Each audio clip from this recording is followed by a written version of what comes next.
오린카페 여러분 안녕하세요. 네, 이번 시간에는 면접할 때 어떤 것들을 보고 평가를 하게 되는지에 대해서 한번 이야기를 해보도록 하겠습니다.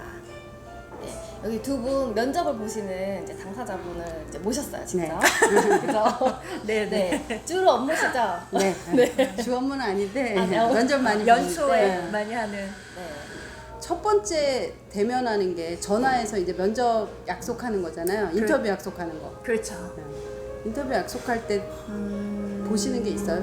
제가 나이가 많다 보니까 너무 좀 애기 같다든지 애기 같은 목소리라든지 사실 이제 저희 이제 사회인을 준비하는 그런 입장이잖아요. 만약에 이제 신입 같은 경우는 너무 애기 같은 목소리거나 자신감 없는 목소리인 경우에는 조금 사실 신뢰성이 떨어지는 경우가 있고요. 그리고 사실 제가 이제 전화를 할 때 저도 어느 정도 시간을 고려해서 뭐 예를 들어 뭐 10시 넘어서 보통은 전화를 해요. 누군가에게 전화를 할 때는. 그런데 이제 자다 일어난 목소리가 간혹 있죠. 네. 많아요. 그러니까 그런 부분에서 내가 잠을 깨웠구나.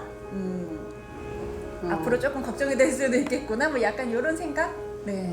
근데 일반적으로 우리가 막 기다리던 전화를 받는다거나 약간 이랬을 때 긴장감이 있으니까. 자다가 원래는. 받아도 네 여보세요? 네, 네 이렇게 이렇게 하고. 얘기하면은 좀 자다 깬 목소리가 안 나오잖아요. 안 날 수도 있죠. 그런데 그런 목소리가 들렸다는 것 그런 거? 자체가 근데 이제 요즘에 저희 같은 경우는 약간 뭐 1544 이런 번호 많잖아요. 이제 그런 걸 보고 이게 뭐 치과인지 어딘지 모를 수도 있어요, 사실은. 근데 이력서를 제출했다면 그 병원이 무슨 번호를 그러니까. 쓰는지는 알지 않을까요? 알아야죠.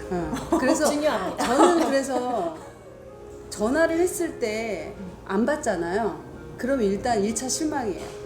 맞아요. 왜냐면 적어도 이력서를 넣고 내가 이제 취업을 기다린다면. 해야겠다고 했다 그러면 아예 안 할 거 아니면 이거는 조금 긴장감이 있어야 되거든요. 아까 말씀하신 근데 긴장감도 전혀 없고 뭐 연락이 되면 받고 안 되면 안 되면 받고 말고. 이런 거라 그러면 사실은 병원 입장에서도 의지가 별로 없다고 없다 보인다. 이렇게 판단이 되고 그러면은 스케줄 잡을 때는 보통 보시는 게 있어요? 뭐 예를 들어 이제 병원 스케줄도 있을 거고 그 면접을 개인의? 보려고 하는 개인의 먼저 스케줄도 있을 텐데 보통 약속 잡을 때 뭔가 서로의 스케줄을 조율을 하게 조율을 되죠. 하잖아요.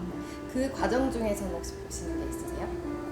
근데 사실 이제 그러면 안 되지만 사실은 이제 지방에 있는 친구들이 간혹 가다가 그 서울로 와서 한 번에 여러 곳을 보는 경우가 있어요. 근데 저는 그런 부분은 충분히 이해는 하는데 이제 그렇지 않은데 예를 들어서 저는 사실 보통은 스케줄 잡을 때 한 두세 개 정도를 말씀드리거든요. 어떤 요일에 몇 시 괜찮으세요? 근데 이제 그게 아닌 본인의 개인 스케줄을 우선으로 해서 몇 시는 안 될까요? 이렇게 되는 경우도 간혹은 있어요.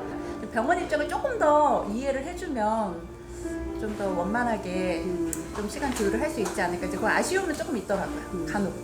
면접관 입장에서는 일단은 입사하고자 하는 의지가 거기에서도 사실은 보여지는 것 같긴 해요. 시간 조율에 좀 적극적일 때 생각됩니다. 만약에 그 피치 못할 사정이 있다면 그 사정을 좀 밝히면 더 병원에서 이해할 수 있는 범위거든요. 예를 들어 저 그때 가족 여행이 뭐 예정이 있다. 되어 있어서 지금 뭐 그렇죠. 서울에 없다라던가 뭔가 상세한 뭔가 자기가 못 오는 사유에 맞아. 대해서 얘기를 한다면 충분히 네, 그렇게 예약을 잡고 그 면접 스케줄을 잡고 나면은 이제 병원을 방문해서 면접을 보게 될 텐데 그때 이제 또 주의해야 될 사항들이 좀 있을까요? 저는 그때 첫 번째로 이렇게 면접 예약을 잡았는데 보통 이제 면접을 다니는 와중이기 때문에 취업을 하게 되는 경우도 있어요. 간혹 맞아요. 많지는 않은데 중간에. 근데 반드시 그거는 사실 어쩔 수 없는 일이거든요. 왜냐면 당연히 선택을 해야 되고 여러 곳을 비교해 볼 수도 있는데 그렇다 해서 그냥 아무 말 없이 안 가는 안 것보다는 오고. 미리 전화해서 예정된 시간에 제가 면접을 보러 못 갑니다. 이유는 그쵸. 제가 다른 다른 곳에 곳에? 취업이 됐습니다라고 밝히는 건 뭐 본인이 약간 거북스럽긴 하겠지만 얘기하는 게 기본적으로. 그렇다 해도 그런 부분부터 먼저 얘기해 버릇하는 게 사회 생활하는데 그 첫 번째 예인 것 같아요. 그쵸.